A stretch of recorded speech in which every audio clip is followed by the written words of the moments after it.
In a world where systems of oppression benefit some and discriminate others, allows for everything to remain the same no matter how much noise we make, we are here to provide some real behind-the-scenes conversations your marginalized peers are having. This is Secrets of the Silenced, or SOS, an amplification of marginalized voices, their unheard problems, and unsung solutions. Before we introduce our guests, we are going to let you, our listeners, know what and why. We are going to investigate the positionalities of different folks that come from marginalized groups in society. What even is a positionality?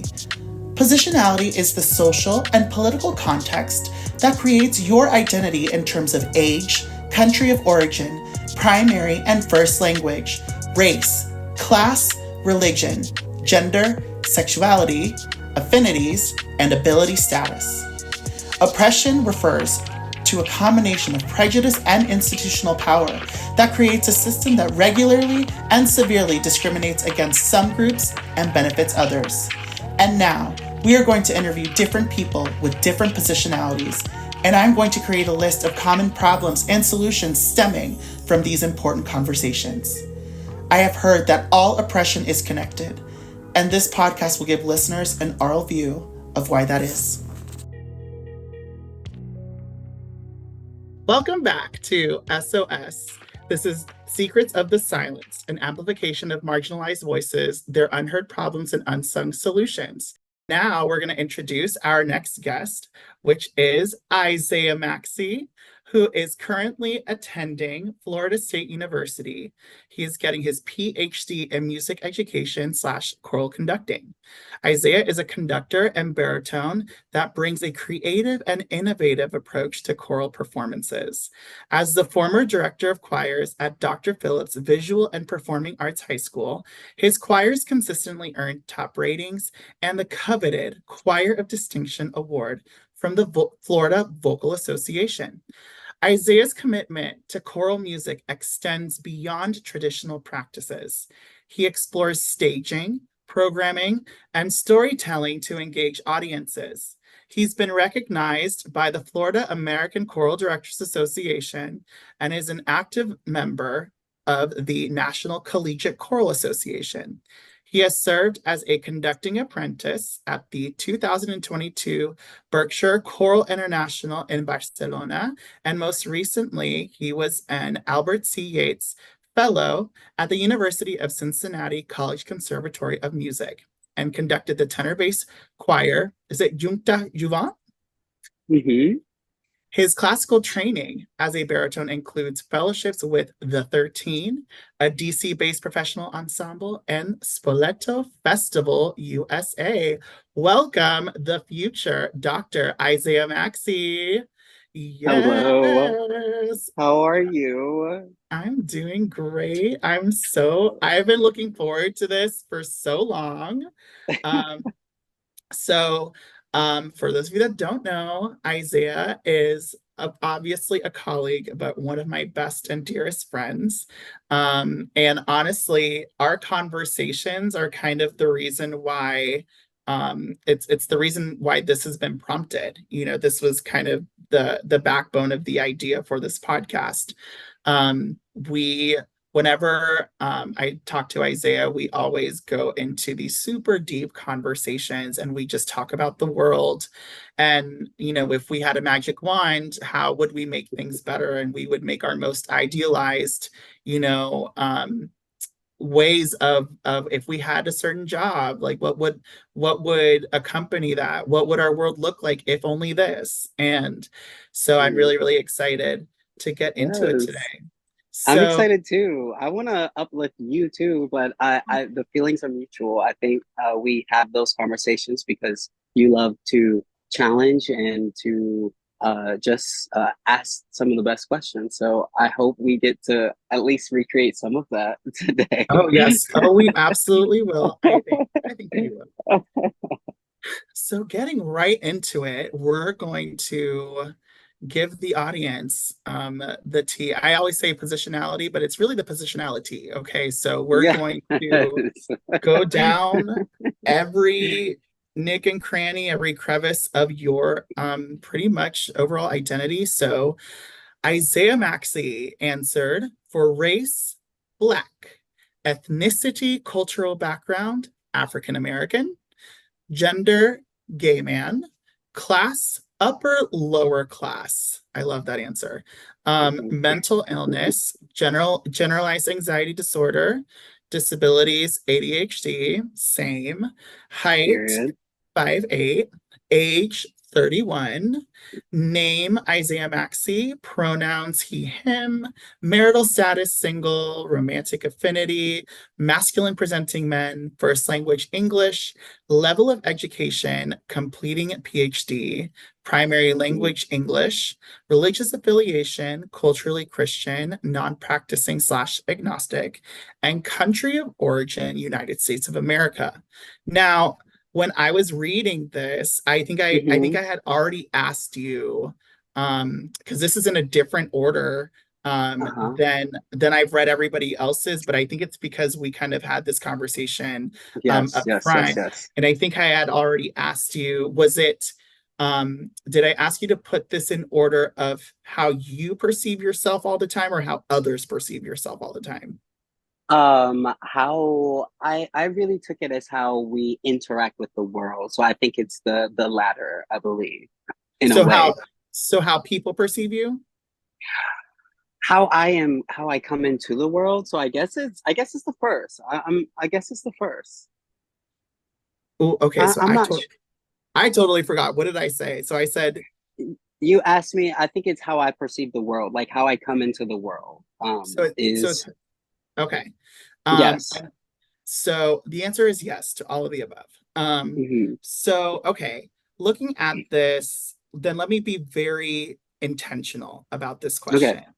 Okay. Um, so how would how do you perceive that people perceive you first? And like what are your top three? You don't have to go through this whole list and put it in order, but what would your top three be? Oh, that's a good one. Like if people don't know you or they might know a Hmm. little bit of you, and we're Hmm. talking and being intentional about this being specific in choral professional settings. Okay, Um, in core professional settings, I would say my blackness um would be the first.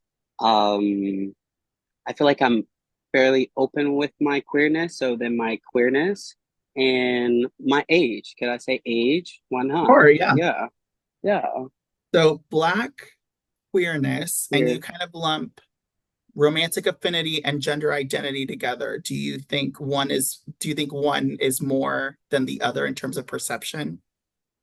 Uh, I'm not necessarily romantic, more of how I'm perceived, I would say, Okay. is in that I'm open if I'm saying, oh, that person's really cute. Like I feel like I'm not that shy in saying, like, And saying oh, that. he's cute. So I guess that is why I said my queerness. And also, I mean, I know this has nothing to do with it, but I also am just I love Drag Race. I love a lot of queer things. So I'm assuming, and I'm not, and that is how I try to bring myself into definitely in a Sure. choral setting. So yeah. So it's interesting because I think you were the first of our guests that identify as queer, specifically might be a gay man that said, I'm not afraid of saying that someone, of the same sex is Hmm. cute. Like when you said romantic affinity, you meant romantic affinity. And Hmm. where some of the other people said romantic affinity, but really what they meant was kind of more along the lines of gender identity because they're talking about Mm. femininity. And Okay. you know what I mean? Just because you like another man doesn't mean that you Hmm. operate in the world as a feminine person. Um, Exactly. so it just so happens that you, as a gay man, a masculine presenting person that has an Hmm. affinity for masculine presenting people, Hmm. also so happens to like drag race and things that might be associated. You said queerness, others Hmm. might perceive as feminine. Is Right. would Is, am I exactly. correct? Yes, I'm following exactly what you're putting out. And the yeah, we've touched on, how femininity seems to be something that's often paired with having an affinity towards masculine presenting people. Um, Mm-hmm. Specifically when you're a man. And I think it's because it's the default is if you have an affinity towards men, then you must be a woman first. Or, and if you are not a woman first, then you must be like a woman, whatever that means. And I think Mm-hmm. people or society have a perception of that.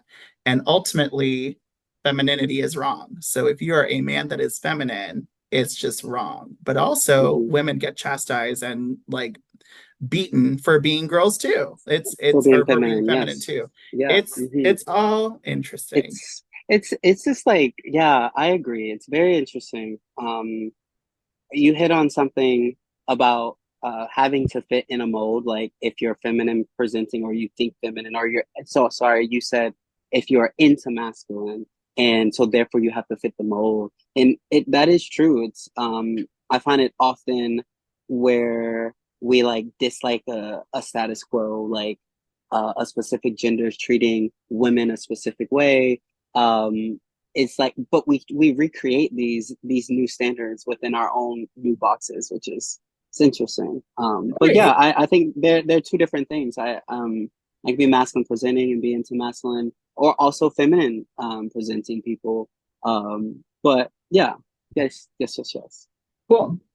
And then my second question was Mm-hmm. what are the top three things that you think about in your positionality all the time? Like what is always like out of this whole list, what are you constantly thinking about? Ooh, well, currently my upper lower classness of it all. Oh, tell us why. Tell us why.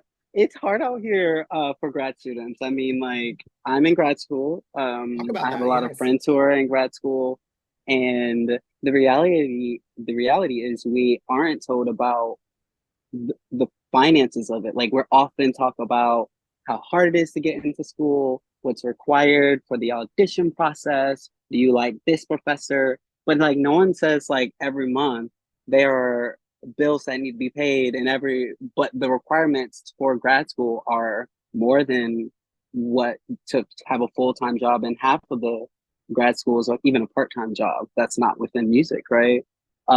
So yeah, the realities are yes, you're in grad school for a terminal degree, but also there are bills that need to be paid, yep, up in 2024. Um, so yeah, my position with like my class currently, but also my blackness, I think that is just um, not that it needs to be unavoidable, but like you are constantly reminded about your blackness, definitely in America. And the other one, you said your question was that I constantly think about, right? Top three that you think about. So the first one was upper lower class, that answer. And then my race in America, and hmm, I guess I want to say my intersectionality of queerness, like my gayness. Yeah, I would say those three. Um, yeah. And what are the ones that you think, okay, now going back to the question of how people perceive you in terms of your Mhm. positionality, what are the three that you think are the least amount? How people perceive me. Yeah. I feel like I'm spending more time on like what the categories are and making sure I didn't miss any, but I think I have it. You said how people perceive me, that I think at the bottom of the list, Yeah. right? What's at the bottom of the list when what you think of what of people perceiving you? What do you think people don't Um, really think about? Notice. I guess because I've lived a long time um with it, like my ADHD, and I've learned to cope with it. A lot of people that are in arts like display that. Like honestly, if I'm being uh brutally honest, or I guess a lot of people who have ADHD find careers in arts just because it's so creative and it's something new and exciting. So I would say that one. My age, I don't think people actually no people perceive my age. I feel like definitely the more positions you teach. Um, what did I say? What are the categories again? I'm so sorry. I feel like I'm drawing blanks. No, you're fine. So you said ADHD was one that you think that people don't really think about, but Mm-hmm. that probably in actuality might be a lot more visible than we think it is. But Think it is right. because we're artists and we're musicians, like I feel Mm-hmm. like people overlook it Right. because the Exactly. nature, you know. Mm-hmm. So that Mm-hmm. was one that you think that people perceive of you the least, and that's kind of like Mm-hmm. a general thing I think.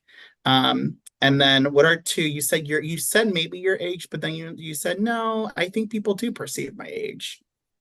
Yeah, I'm a Libra, so I'm really indecisive. So I would say my age, and my country of origin, just like Yeah, American. Yeah, I would yeah, say it's so, yeah, my country of origin. totally makes sense. Mhm. And then what are the three things that you yourself don't personally think about too often? Hmm. Why not think about? I think about a little bit too many things, but let's say for my currently my age, I feel like I'm saying my age a lot. My age, um, and my ADHD, and um, I've learned about my anxiety, kind of just to say, okay, chill out, or just yes. So I would say those two, three, three. Awesome. Yes. Um, Hmm. that's great. Thank you so much for that. Going into um, okay, so we just answered your positionality. You mentioned with your first answer written wise, you actually wrote about your general anxiety disorder. Do you feel like that comes out a lot? Or is that something that you think about? And same, and then you also mentioned that you come from a lower class family. Does that ever peek out in the forefront of your mind past, the first being black, being queer? That's only a hard one because does it come up? Yes, very often, but does it do I let it control my, like, how I move? No. So I guess my generalizing, like, anxiety, yes, it comes up and I see it because it's actually a newer thing in my life. I would say post COVID. Um but so yes, it comes up, but I also am the type of person who can sort of think their way into a new way of thinking, whether it's by force or not by force. I kind of just, girl, you're gonna kick it into gear and call it a day, honey. So yes, it comes up, but also I know that other people have it harder, and that I have seen worse. So we will be okay. Whether that's healthy or not, I don't think that's a part of this podcast. But no, it doesn't. I don't let it try to control, I guess. There's nothing we can't talk about in here. It's whatever you are comfortable with. Okay, love that. You'd be surprised what some of our other guests have kind of gone into. And I don't think Okay, no one really expects it. I think that got I you. mean it's rare that these conversations are like on such a platform like this, but that's the Right, whole right, right, point. right. Like we want to give people like a little bit of like what you know. Um Okay, let's go. Well, let's talk so then. Let's go. um so you and then I've asked you this before. How often do you meet choir directors that you feel intersect your same or similar positionality or ranking of positionality that you talked about? Honestly, I don't know if I have a gift or if I'm like privileged in a way fairly often, or if I'm like a look at me, you know. But I feel like I have cultivated similar um positionalities and tried to keep them in my corner, and I guess try to be as open as possible with and vulnerable with those people too. So I would say about monthly to weekly. I mean, not very similar positionalities, but things that we can find connectedness with. I would say weekly. Of Yes, commonality. Do you and feel commonality. do you feel like that's partially because you're back kind of in a big university? You know what I mean? Yes, absolutely. It's 100%, and I will take it even further a step further. It's this university has had a legacy of having black scholars, if I'm just Right. be quite frank, at it. And I think it kind of is still remnants of that here. So yes, I mean, I and my cohort, I can count that for black people, half of my cohort are black men. So yeah, Yeah, that's incredible, and I don't really hear it yeah, that much. So, yeah, exactly, exactly. okay, then another question for you: Yeah, of course. if we were going back to CCM, or if we were going Hmm. back to, um, or if we were even going back to professional life, like you just Yes. teaching, Hmm. what would the answer to that question be? Totally, honestly, different. Yeah, way different. Um, my last experience at CCM is yeah, not really. I would say even commonalities as far as like uh, ethnicity, um, our positionalities were so drastic in areas of sports such as like our romantic interests to our income. It kind of like, oh, not are we really similar? You know, so yeah, it honestly, and that just goes on. I think something I also said earlier about um like me like relearning that people similar to me are not monolithic, you know, who look like me. We don't think the same, and nor should we, right? But so looking back at CCM, no, not many. And professional, some, yes, some, but not many. I want to come back. I'm going to bookmark the thing that you said. We've talked about this before. No one group is monolithic. Yes, Um, yes, yes, I'm yes. going to bookmark that. And we're going to come back to that. Yeah, please, Uh, please, of course. what is your perspective of visibility and interactions, professional or otherwise, between choir culture and your positionality? And I purposely kept this question super broad, because I kind of want to see just where your mind goes. So you asked, what is my perspective of visibility, and interactions? Um, I would say I'm going to keep it as broad with you only because I was just thinking about this today. I loved how, because of the inception of choir, just like being almost like an amateur, like cultural thing where anyone can come. I feel like choir usually is the most accessible when it comes to arts, right? And it in byproduct, it kind of, in a way, is represented in what's happening in culture. So if we look back 10 years ago, you would think it would be in choir and university settings was how do we um, make space or provide space for queerness, or gayness, I guess. Let's just say gayness. And now, uh, 10 15 years later, we're looking at how do we provide space for gender affirming identity and teaching practices, right? Which is, I think, in the realm of queerness, and it kind of reflects the times. So I love choir culture because it reflects these big questions we have, whether it be in society, whether it be in education, because of our it's closest to access, and it's one of the most accessible things in Art culture. forms. So art forms, yes, exactly. So my question is, I guess my answer is, I think it's, I love, I think choir culture is great because I can kind of curate this sense of these huge questions that we don't have answers to in text that I can find or hope to find, right? Or programs that I can try to come up with to kind of like hint, nudge, nudge at the answer we should be looking at of acceptance or love or blah blah blah. That's how I um, see my positionality with choir culture. And that's assuming you're talking about programming, and that's assuming you're not being Mhm. policed. Um, what you're thinking, Exactly.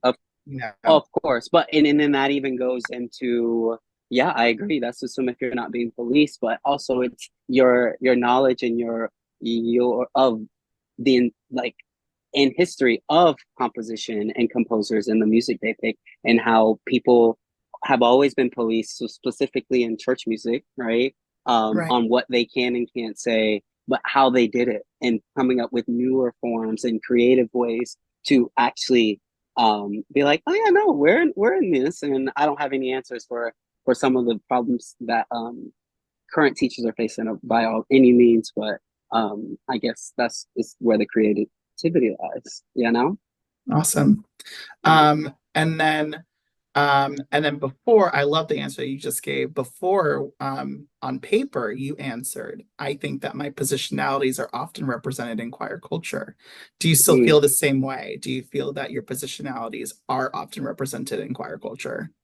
Yeah, absolutely. I think African American culture is heavily linked to music and specifically like the music in America and music, concertized music. Let's even take it a step further in America, on big main stages, small stages. So yeah, I feel like it. We have had pioneers since the inception of like American culture in of Black artists and Black music makers making sure that I am representative and represented, and I am fortunate. But yes. So you agree that you are represented, but I often wonder, does representation equal acknowledgement? See, that's a different question. That's a different question. And no, if the no, and yes and no. Like you have sometimes you have no choice but to acknowledge it, right? Because it's so in your face, and if you don't, other people will. But in terms of acknowledge it for seeing it for its value, no, some people don't. And but then that comes with the question of who is acknowledging and who do we care for its acknowledgement, right? And then that just goes into even more stuff of what, and speaking of positionalities, of what Black Americans face on even like our culture being presented in certain spaces, right? You have In some any people space. in In any any space, space. right? Right. So It, so I yeah, checking a box. I just feel like representation sometimes equals only checking a box. And I feel yeah. like Mhm. acknowledgement, like true acknowledgement, is something that we don't want to do sometimes, a lot of the time. Yeah. I don't know. Yeah. That people are afraid to do and don't know.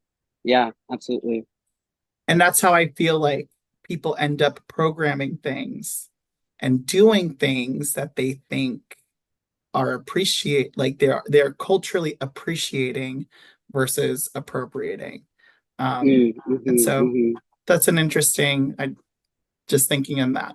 Um, so anyways, okay, cool. Hmm. Um, Describe an experience where you were asked for your input on your positionality within the choral space and felt gaslit or dismissed. And I'm not going to go back to what you said here just yet. I really want you to go like super deep, think about, I know that's hard to do, like all of your experiences from the times that you maybe didn't even think of yourself as a choir director, before you got the degree, maybe Got you. undergrad, high school, or maybe post that. So, um, It could be in a casual space or in a formal space. Mm. Oh, wow. So I have an experience where I felt gaslit. Honestly, like I feel like people try to gaslight me almost every day of my life if I'm trying to Ooh. be like honest, but I think it, like a specific experience where I've been gaslit in a choir space. And yeah, and I guess yeah, and you say every single day of your life, which I totally believe. What's one situation that you care to share that sticks out to you like a sore thumb? Mm, mm, about my positionalities. Hmm.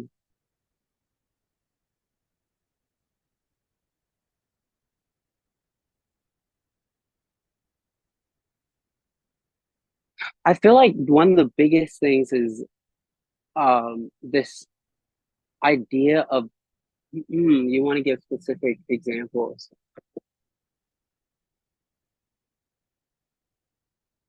Hmm.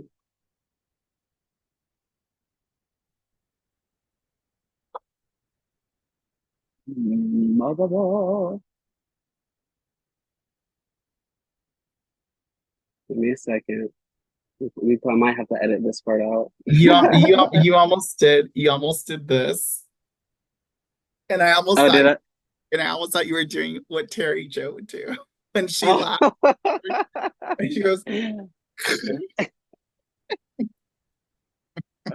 Okay, where experience? Let me think. we can come Oh, back oh to my that. God. Oh Oh, my God. oh, Yes. Sorry, sorry, oh, sorry. here it It comes. just Here it comes. came. This was the thumb that came. So I was auditioning for a summer program, and this summer program was doing a had an all black cast of their opera.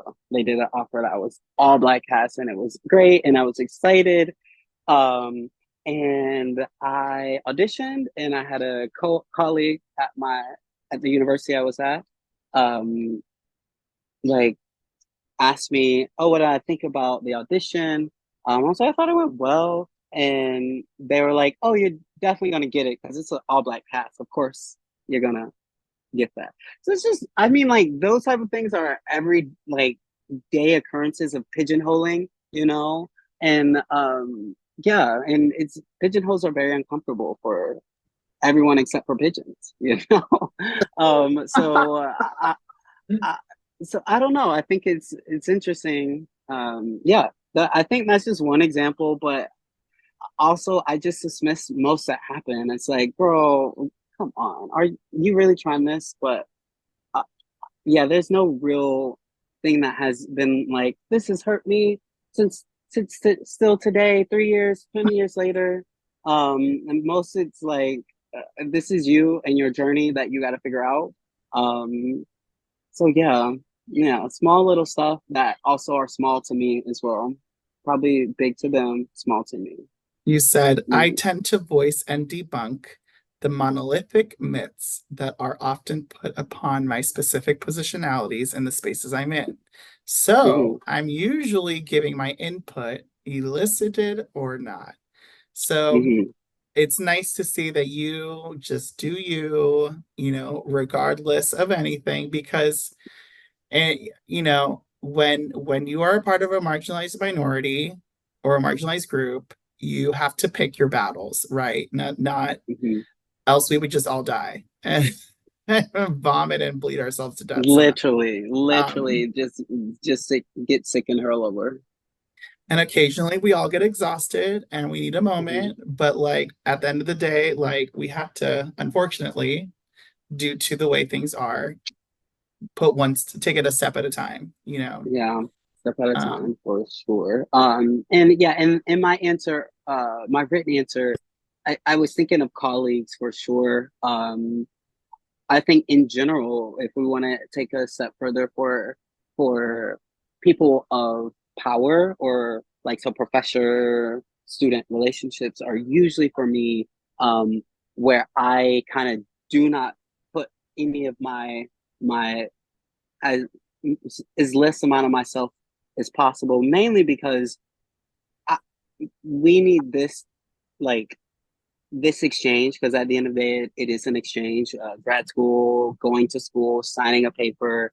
Um, we need at least amount of like trial and error of you like messing with my money or my bag or my career or my education at the end of the day.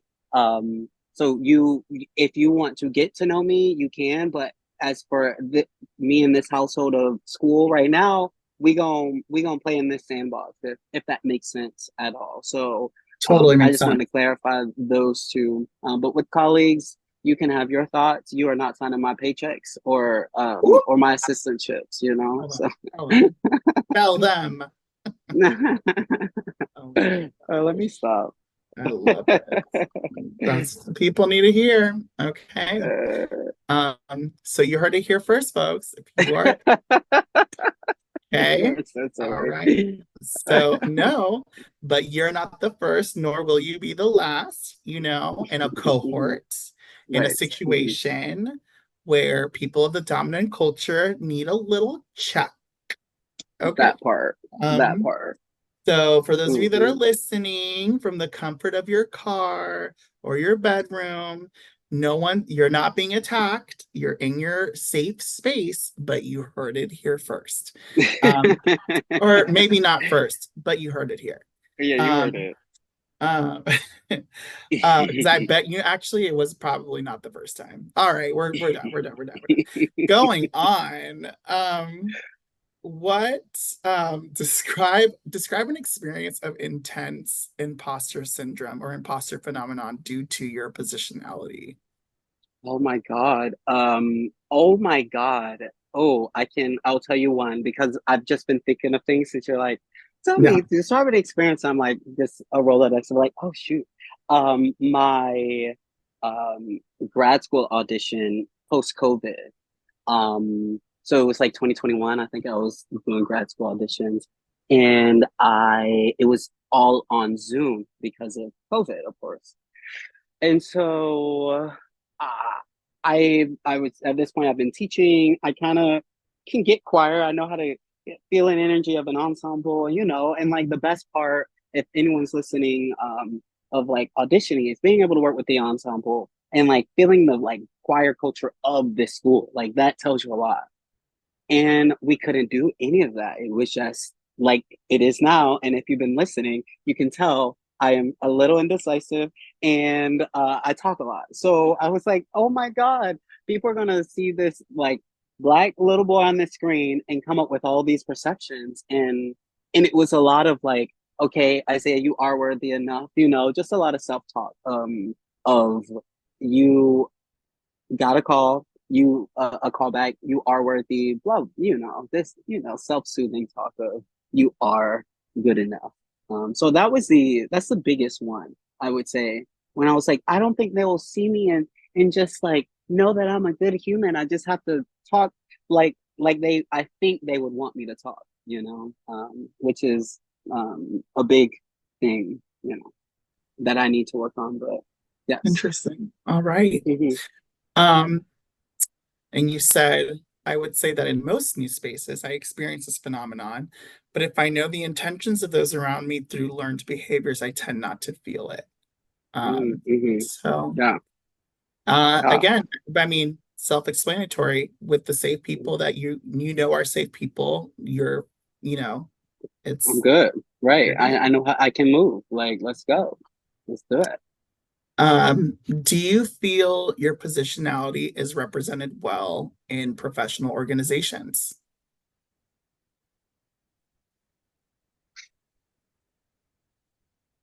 So represented, I think we kind of hit on this a little bit earlier. Representation does not, it has, for me, it has a double-edged sword because we're kind of doing this thing of we're taking the tools that in this case, let's just say use a word like oppressors, that these people with power have. We're taking the tools that they're using and recreating it for one's uplift. So let's say in my case, like black uplift, right? But when we have this idea, it kind of is a double-edged sword because we're doing the same thing. And like now, what about other ethnicities? Have we included every gender? What if we talked about age? right? Like, what about are we representing a young, newer culture of millennials to the connection to Gen Z versus the baby boomers? Like, what are we doing when we talk about representation?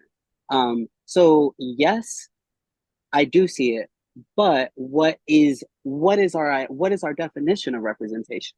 And how are we representing all things and not just your idea of this one represented mark, I guess. Because none of us are one thing. Never None one of thing. us are one thing. We are never one thing. And even the people who are, let's just say if there was one type of person that was represented, that person is not just that person. That person needs room, or I don't know. I'm gonna go on a long diatribe, but yes, I do feel my positionality is represented.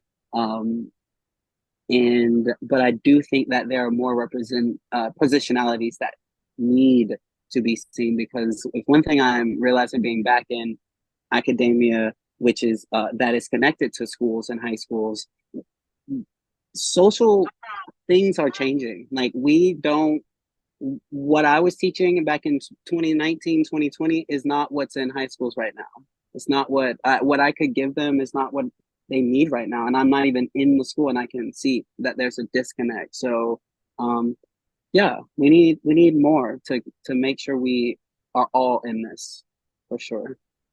First, we need to acknowledge that we're not one thing. Like, oh my goodness. Hmm. And we're obsessed with that. Like, we're Hmm. obsessed We with really are. us.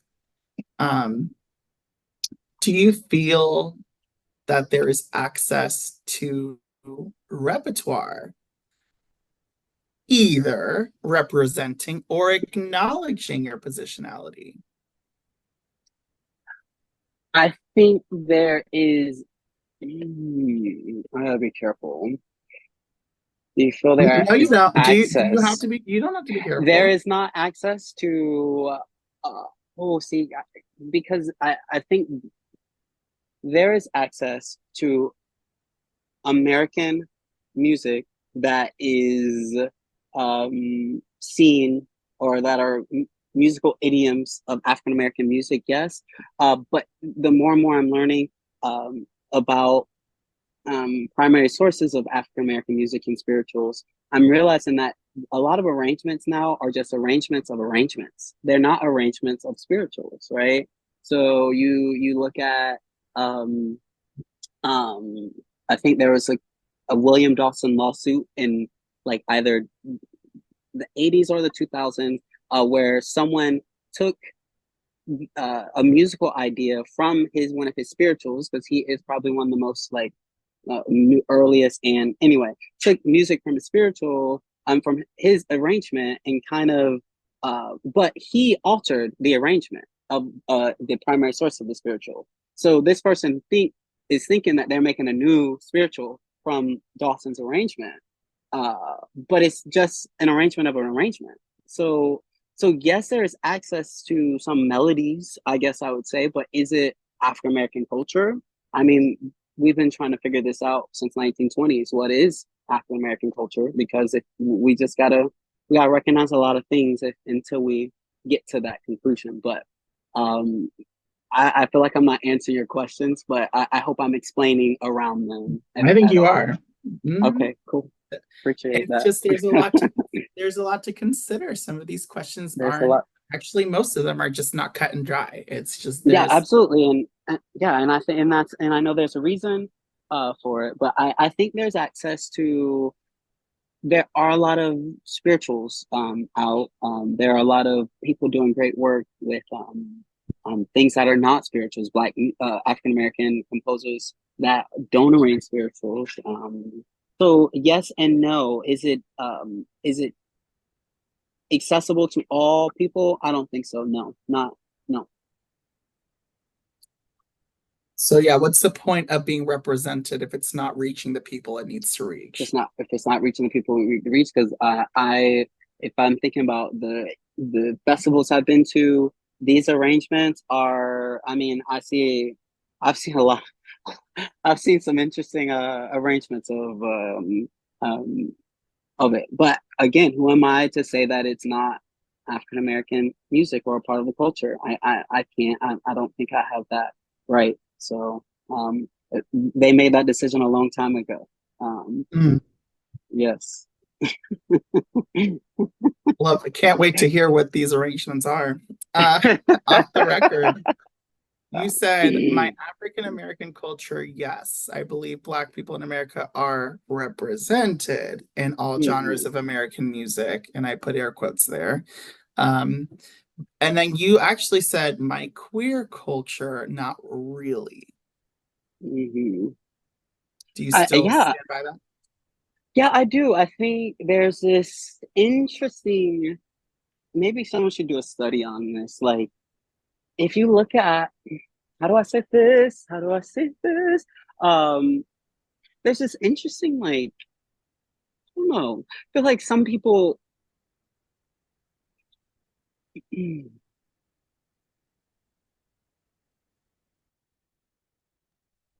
there are times where I feel that in order to fit in into certain um places that we have to check off a box. And like, for example, would I be able to bring my queerness um to every place I go to? And whether that be visiting college or visiting whatever the case may be. Yes, maybe, but I don't think it's no, I don't know what I'm saying, but because the question is repertoire. So yes, there are queer composers, but do they write about queer things? I don't think I'm seeing Mm, queer things being written about. I think there are queer mm. people doing the Okay. work, but in order to get the work, sometimes I think they have to fit into a specific, not fit in, but their work has to be palatable.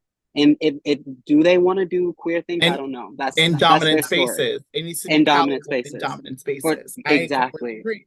There has to be some Exactly. sort of, unfortunately, there has to be, I feel from some queer composers that I've seen, there's this air of like you have to read between the lines. Lines. And Exactly. I hate Exactly. that. I mean, I hate that Exactly. for them, that I feel like that they can't, Hmm. there's like this boundary that's not a healthy boundary. Right. And but also that just goes back to the whole monolithic thing. Is this their intention? I mean, Right. or can they, or do they have to do like we often talk about this whole like read between the lines, like if I lead with my queerness, I ain't getting no work. And at the end of the day, I need this bag, like, but that's not all. Um, but yes. Can you hear me? Yeah, yeah, yeah. Okay, cool.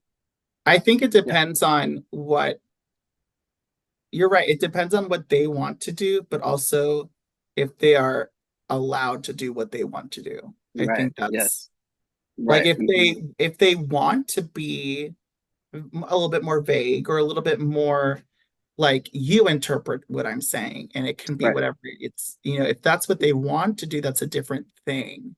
But Thing. if Right. that's what they're forced to do, I think that's a different story. Oh, absolutely. I agree. I agree. I'm just not trying to put any unwanted stuff intentions on them, I guess I Oh, should of say. course, of Yeah. course. Um, does your state require and use the label of multicultural music on your state prescribed music list? Do you have a multicultural position in in your state conference? What are your thoughts on the term multicultural? Hmm. No, we do not. So I'm gonna say I'm in Florida. I'm in school in Florida. I taught in Florida. So no, this not. I think it's no, we don't have to do that. Um, and what are my thoughts on the term multicultural? Cultural. Sorry. I don't know. I have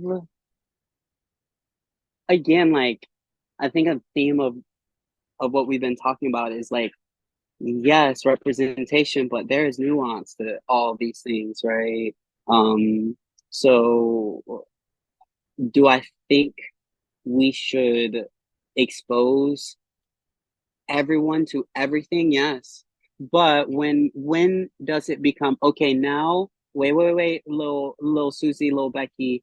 Now that you've been exposed to this, I'm just using a random term. Now that you've been exposed to this, and if you like it, and if you want to take it the next step further and to invest in it, just like you were to do if you got your saxophone, like you would do if you got your little violin, get Suzuki, you need to put in the work, right? And so I think that's where those two lines like behave in. I mean, you look at the undergrad courses now; they're kind of going away from the European track and going into an ethnomusicology approach to their history. So I think it's important. I think what's currently happening isn't working.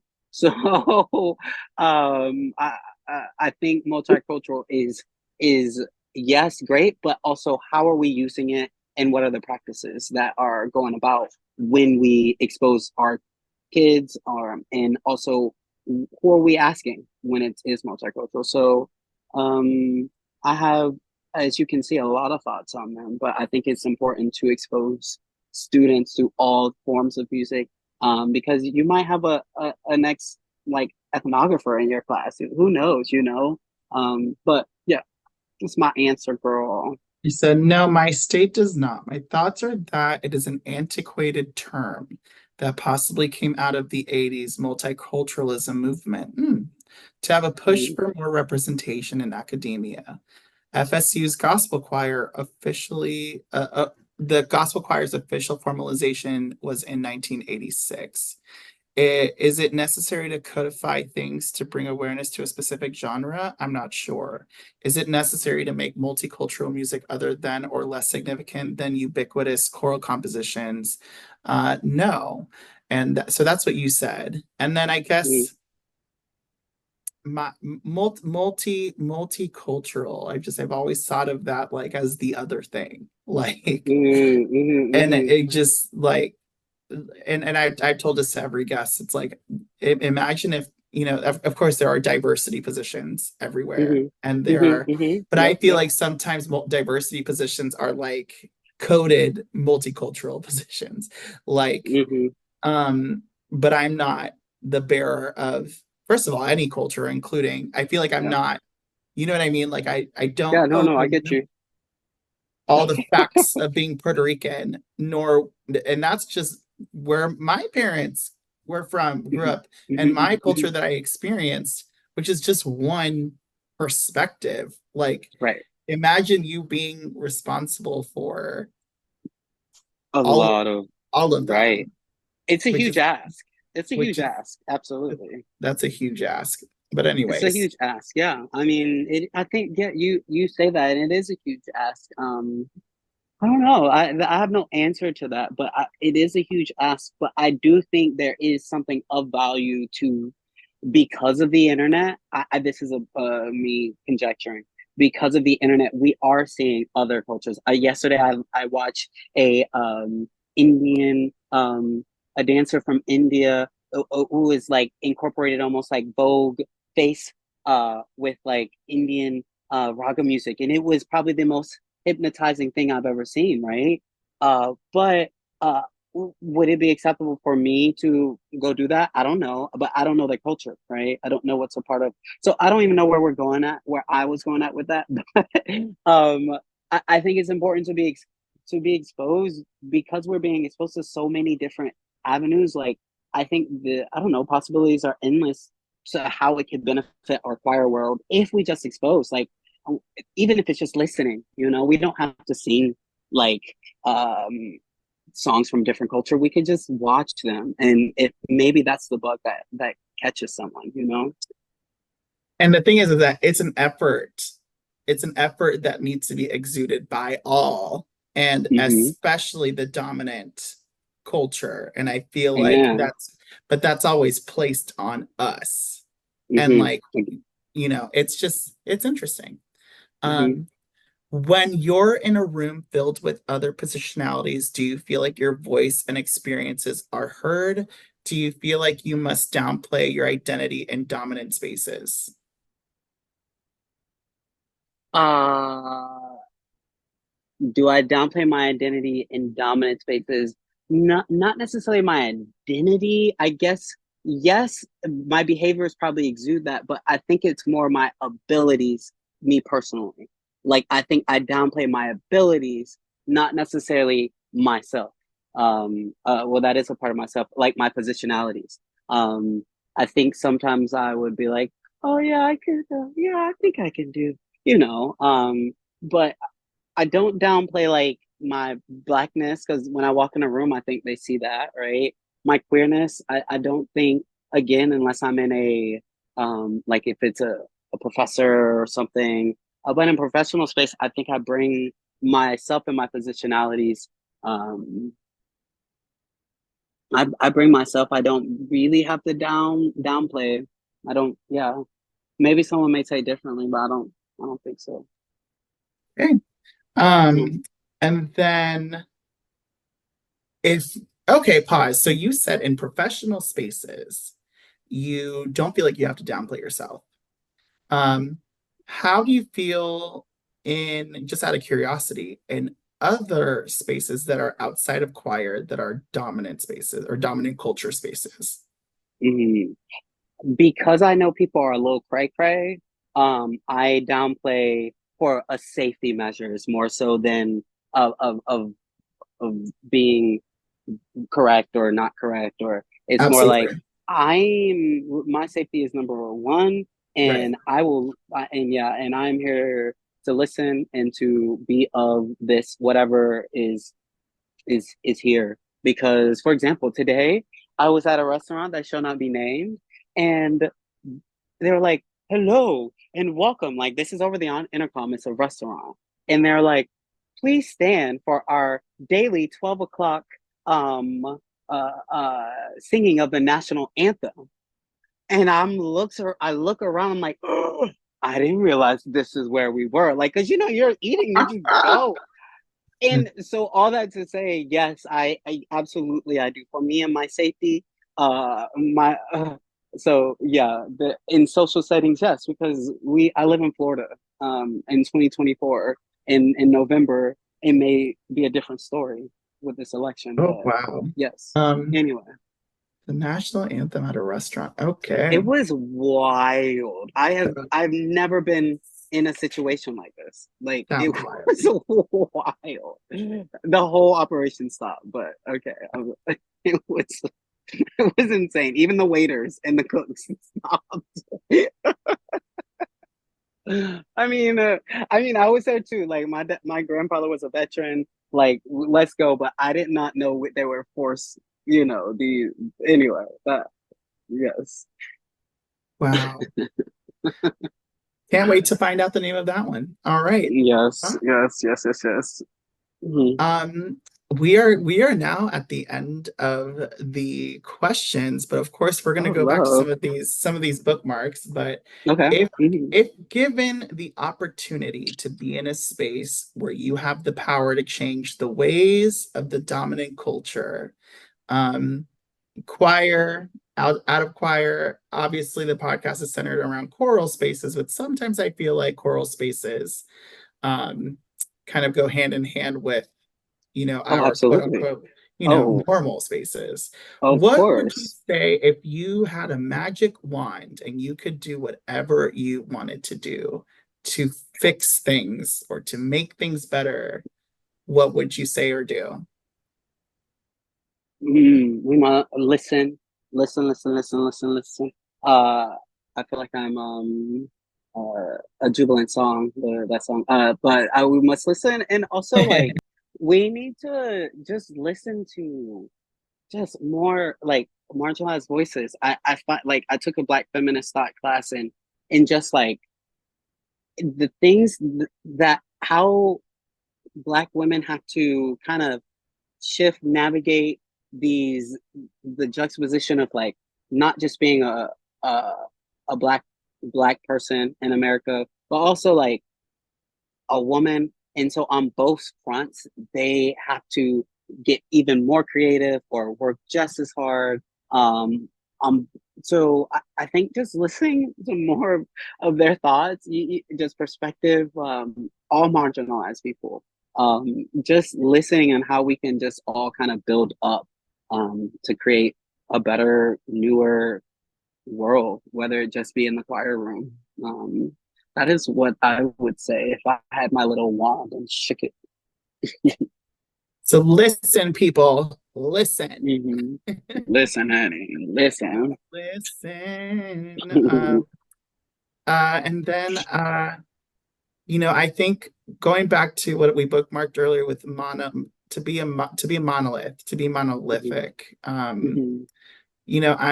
I think that all marginalized groups struggle a little bit with obviously being we're never one thing, but being amongst a dominant culture, you know, what point is, how can we exist um knowing that we're not monolithic, but also having the ability to come together and camaraderie more, if that makes sense.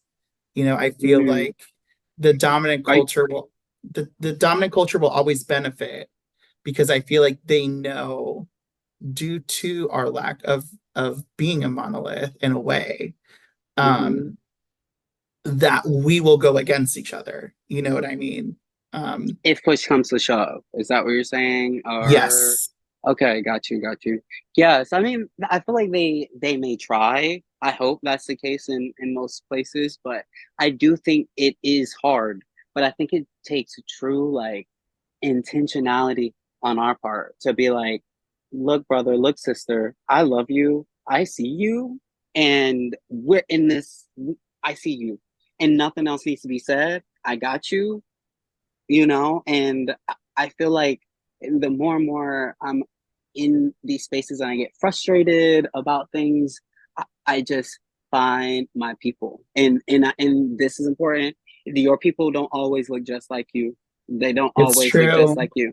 And because of what you hit on first, it's that because we're not monolithic in the systems that are put into place, um, are set up to hopefully that they like I don't know that yes, the systems that are set up are not meant for us to form community and to be Right, together and to love each other. I think they want the exact opposite. But I think if we are intentional, and it's not like just love everyone, it's like no, just be intentional and say I see you, right, and and I see you for how you're different than me, how we are the same, how maybe our blackness or this specific positionality, how we move through the world the same. Oh, I see that. That's pretty awesome. I don't do it like this, but I see why you do that, right? And try to just seek understanding is what I've been trying to do, and I don't know. I don't even know what this stemmed from, but well, you also said um, it, you kind of, it's I see you, I hear you, I mhm, acknowledge mhm. you. I feel like here comes the word acknowledgement coming back. Mhm, mhm, um mhm. it's such a big deal. That could be the name of a presentation: representation versus acknowledgement. Hello. Hello, let's present at ACDA. um, so and then the last thing I'll ask you, and I haven't asked everybody this just because Mhm, I've kind of been following my intuition as to what to ask mhm. people. So there are some, differences and Yeah, of course, tangents. of course. For you, I do want to ask, can you name, so like I had mentioned this earlier, there are going to be people maybe listening to this that maybe do look like you, or if they don't look like you, maybe experience some of the same things in the start of their careers, or maybe they're not even choir musicians, maybe they're not directors, maybe they're just people that look like us and or can connect with us, that maybe are starting out in life. And they might feel isolated, and are probably going through things where they feel like they're on an island. Um, can you share something, if you're comfortable, where you felt, really vulnerable, or it was something that you really had to work through? Um, it can be anything in your life. It doesn't have to be musical or Mhm. anything, that was hard for you that you kind of overcame and that maybe made it like a pivotal point to you going on the journey that you're on. Hmm. So your question is there a specific moment where I had a that was a catalyst for change? Is that what you asked? A Or I'm so catalyst for sorry. change. Yeah, it was a catalyst. Let me 7 words or less. Okay. Catalyst No, for no. change and the most vulnerable. Where I was the most vulnerable? I would say situation. Hmm.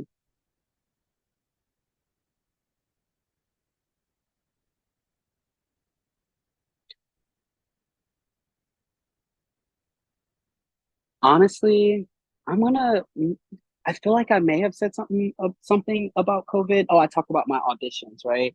I would say in the realm of where I felt the most vulnerable was in honestly in that time of um And this would be in your life, in your in my entire. life. Yes. Oh, where I felt the most vulnerable. Oh my God, like all of middle school. Let's say I would say my like figuring out and navigating high school was very interesting to me. I had some great friends, but I still felt like it was lonely because it was a huge juxtaposition of like home and school. I had some like cool queer adjacent friends uh and we connected, but it was a vast difference of like their lifestyles, how free they felt, how open they were about their sexuality. Um, and Because you went to a also there performing, also I you went went to a to, performing arts high school. yeah, Yes. that And their context, yeah. white yeah, sorry, and their whiteness and then I would go home and we Baptist church, my dad was a preacher and different ideals and different expectations, but more specifically on what how you move through life, not just in school. Um, and so I feel like just navigating that intrapersonally was, I would say, one of the hardest things. Um, and I think you may have mentioned something like if someone else is going through that, I think maybe um, I would just say like just find your people because although I found my people in one section of like performing arts, queerness, I didn't see a yeah I and I love that this is your a podcast on positionalities because I feel like I kind of can categorize that. Like I had my this sounds so weird. I had my gay friends, I had my church friends, and I had my and I found what I could not only learn from how they moved, how they kind of lived through life and kind of integrated those things into myself and thought and kind of lived how I thought was needed at the time. Um, but yeah, I think that was when I was the most vulnerable looking back because I don't know. I feel like now I'll be like, yes, bitch, yeah, I am gay. But back then it was just so hard to kind of coincide. I was like, oh, it's because they're white, they can do this, or oh, it's because and it's like, no, it's just because they were a little easier to live in their truth at the time, and that's okay. And that's okay. Um, but yeah, I hope I answered that question. No, But, you totally did. hmm You totally did. Um, hmm I'm trying to think. I think that's it. Like, um, if there anything, do you have any questions that you or anything that like has come to mind that you might want to add? I don't know. I mean, I hope we hit on We hit some on a good lot. things, and I hope that they were not what is the Donald Trump the false facts, hard facts? I forgot. I hope I Alternate facts. yeah, that's I hope we didn't give any No, alternative no, facts. alternate facts. We gotta fact check, But Oh my no, I gosh. appreciate you inviting me to join you on some great talks.